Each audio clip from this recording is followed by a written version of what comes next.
At the October 10th City Council meeting, Electric Utility Director Fred Mason submitted a letter of his expression to the city clerk that was to be read during the open session, and I would like to thank Fred for doing so.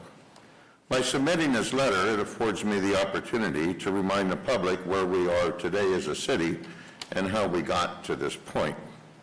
However, before I go any further, I would like to wish Fred Mason and his husband good luck in their new business, and I hope that he and his husband enjoy their retirements to the fullest. When I was elected in 2012, my campaign platform was fiscal responsibility and transparency.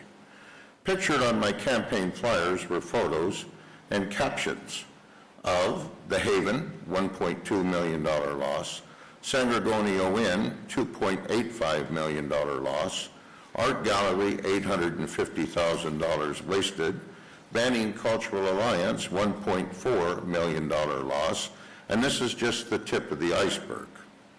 There's still the courthouse, All-Star Dodge, Banning Business Center, and the list goes on and on for wasted funds. One has to ask, how did this happen? Well, it all started in 2005 when the council executed an illegal water bond for $37 million without voter approval and ignoring the requirements of Prop 218. In 2008, the council voted to spend the water bond money on a police building and other non-related water projects.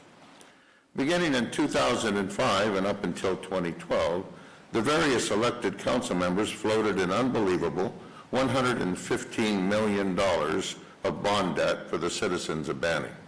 For the city with only 30,000 people, this is really outrageous. On November 8, 2011, then City Manager Andy Takata stood before the City Council members that included Debbie Franklin and gave a staff report regarding an oil spill that will cost the city $1,809,791 for a cleanup. During Takata's report, he is quoted as saying, "In order to make sure we were not being overcharged, we hired actually a staff from EKI consultants to do a technical review of all the bills. After they reviewed it, they found that basically that's the cost." At the conclusion of Takata's report, not one council member had one question to ask, and they approved the $1.8 million bill in record time in 4 minutes and 11 seconds. Now, what's wrong with this picture? Had one council member asked for the consultant's report, they would have learned that EKI recommended that the city not, and I say again, not pay the bill, as EKI found double billing and fraudulent invoices. Again, not one council member questioned staff, which was a huge mistake and detrimental to the public.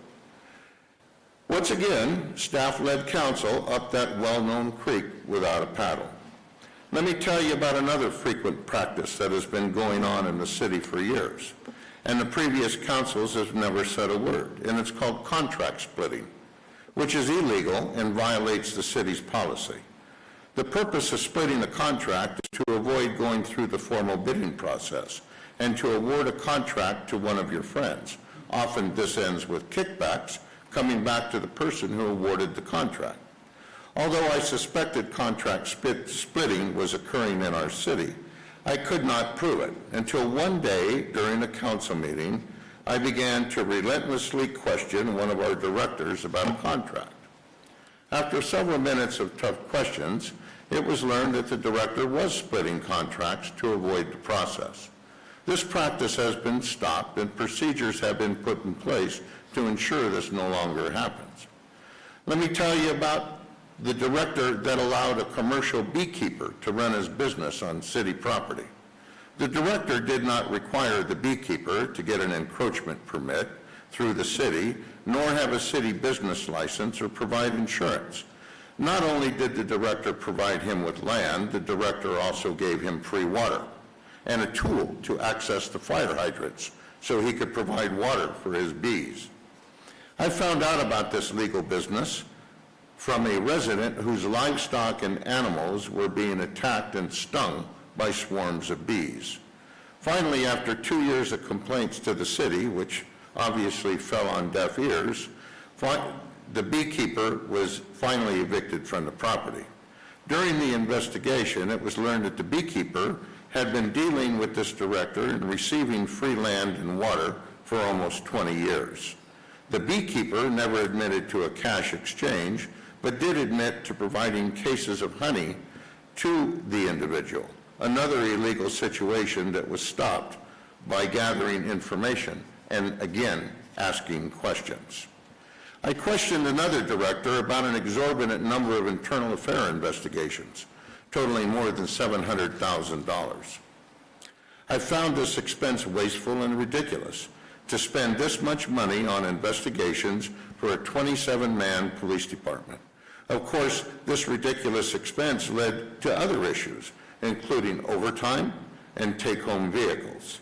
Nevertheless, the wild and out-of-control spending has stopped in this department as well.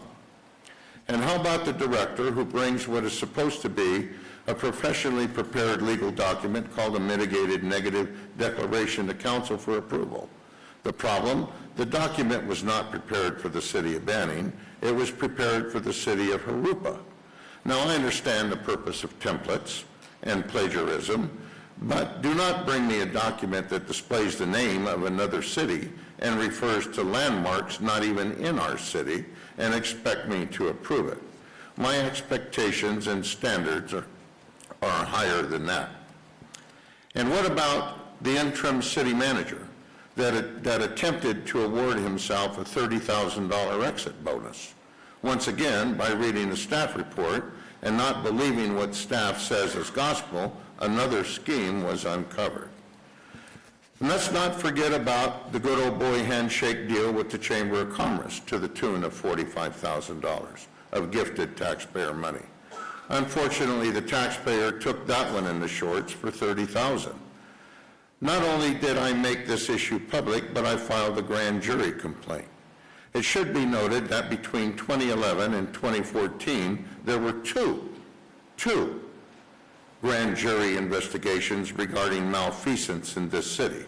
The first grand jury investigation centered around the Banning Cultural Alliance and the $1.4 million the city council gave them. And then there's the Sun Lakes water debacle. The city never billed Sun Lakes for water totaling $227,000. Unfortunately for the people outside of Sun Lakes, the bill was settled for less than half the total amount. Nevertheless, because of my researching, reading, and tough questioning, this is another case that I brought to light. And what about the illegal changing of the contract for the village of Paseo San Antonio? It was proven that a former city manager changed the contract between the city and Art Perlman without council approval. The city manager changed the approved hotel to a non-approved county parole or probation office. Thank God this project failed, and hopefully something nice will be built there. Once again, because of my researching, reading, and thorough questioning, the truth once again came out. And within the last couple of years, Electric Director Fred Mason brought before council an estimate for an electrical warehouse of over $7 million. After some tough and rigorous questionings by then Councilmember Ed Miller, Councilmember Miller suggested that Fred Mason seek out new bids for the project using, quote, value engineering, which Mason agreed to do. When Fred Mason brought the new bids before council, there was an astounding and shocking savings of over $3 million. Again, Councilman Miller's research, reading, and relentless questioning saved the taxpayers millions. In this same warehouse, a private gym was constructed and built using taxpayer funds. Nowhere in the plans for this building was there ever a request for a gym. Besides myself, council members Moyer and Welch and Miller never knew anything about the construction of the private gym. This was one of those things that slid by council. Then we have the smart meters to nowhere. This enormous and million-dollar expense is about as asinine as the purple pipe to nowhere.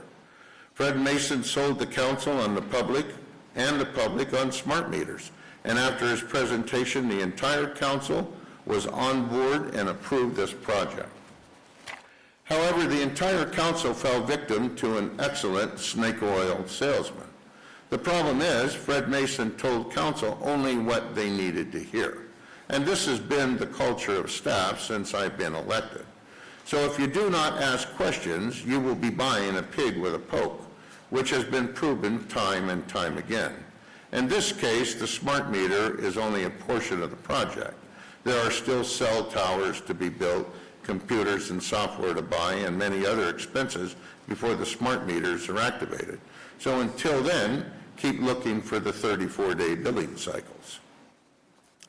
Fred Mason has brought other projects to council that has not always turned in his favor.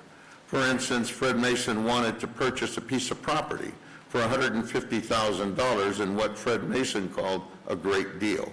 I researched the property and was told that the property was purchased a year earlier for $35,000. The owner then borrowed against the property and had encumbered new loans for $75,000. Furthermore, an appraisal of the property came in at $75,000, yet Fred Mason wanted us to write a check for $150,000.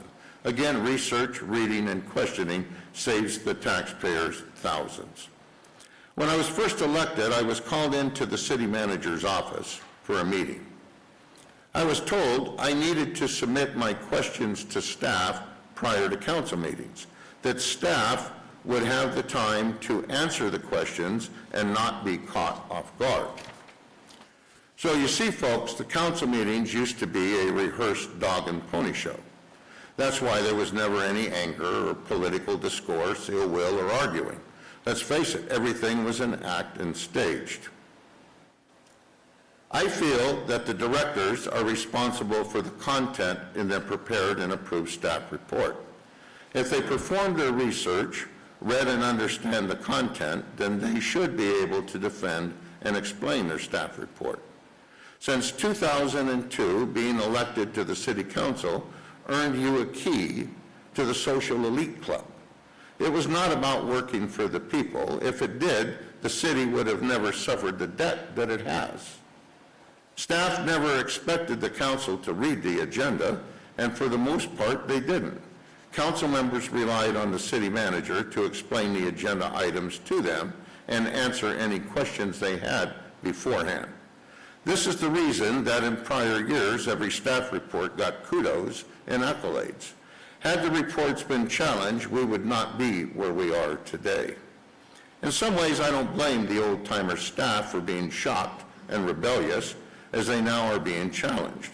Old staff had been used to having everything sail through council without a problem, and council members couldn't wait to finish with the meetings because they had a ribbon-cutting ceremony to go to. The problem here is too many years the old staff has treated council members like mushrooms. You know, keep them in the dark and feed them manure. Well, it doesn't work that way anymore. In today's world, if staff wants the council to approve an item, then staff must provide all the information. I believe we have employees making a salary more than $150,000 per year. They better be putting out some quality and professional work. Instead, we have had staff members making over $150,000 per year that are concentrating on doing the least they can and whining because they have to do more. Fred Mason was the last of the old staff, and I'm confident that the city will be far better off without the likes of Fred Mason. Many people have said that Peterson, me of all people, is out to destroy the city. And that's quoted all the time. I'm out to destroy the city. Well, folks, those council members and staff members that have left have done a damn good job of that already.